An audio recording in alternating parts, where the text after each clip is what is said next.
Once, when the Blessed One dwelt at Sravasti, several Brahmins conspired to falsely accuse the Buddha of sleeping with a woman and making her pregnant. They found an attractive young Brahmana woman named Sinka and told her that the Buddha had caused a rapid decline in the faith of their ancestors by luring many young men to become his disciples. Anxious to protect her faith, Sinka agreed to the plan. Every day she went to Jetavana dressed in a beautiful sari and carrying a fresh bouquet of flowers. She did not arrive in time for the Dharma talks, but waited outside the Dharma hall as people left to return home. At first, whenever anyone asked her where she was going or what she was doing, she only smiled. After several days, she answered coyly, "I am going where I am going." After several weeks of such vague comments, she began to answer, "I am going to visit teacher Gautama." And finally, she was heard to exclaim, "Sleeping at Jetavana is delightful." Such words burned the ears of many people. Some lay people began to feel doubts and suspicions, but no one said anything. One day, Sinta came to one of the Buddha's Dharma talks. Her belly was noticeably round. In the middle of the Buddha's discourse, she stood up and loudly said, "Teacher Gautama, you speak eloquently about the Dharma. You are held in high esteem. But you care nothing for this poor woman made pregnant by you. The child I carry is your own. Are you going to take responsibility for your own child?" A wave of shock passed through the community. Everyone looked up at the Buddha. The Buddha only smiled calmly and replied, "Only you and I can know whether or not your claims are true." The Buddha's calm smile made Sinsa feel uneasy, but she retorted, "That's right. Only you and I know whether my claims are true." The community could no longer suppress their astonishment.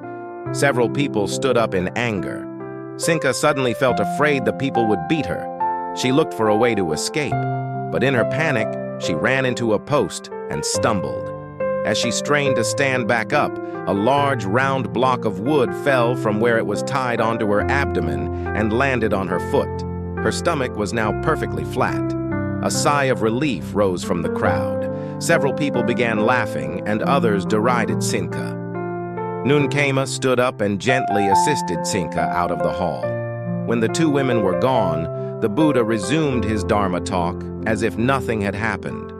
The Buddha spoke, "O monks, the way of enlightenment can tear down the walls of ignorance just as light can disperse the shadows.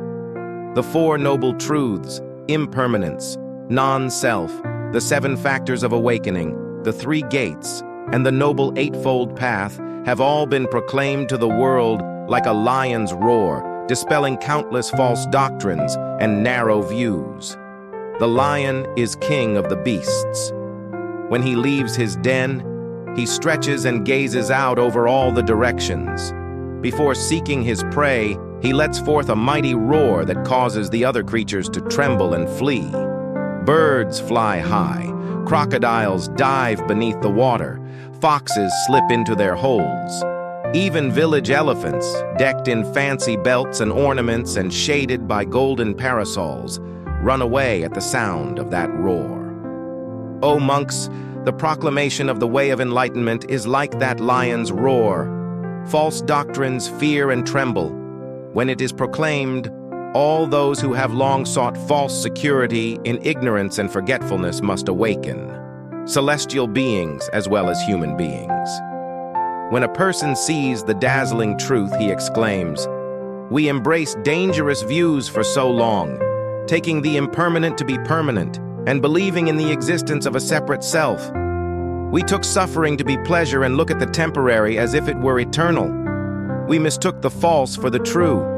Now the time has come to tear down all the walls of forgetfulness and false views." The way of enlightenment allows humanity to remove the thick veil of false views.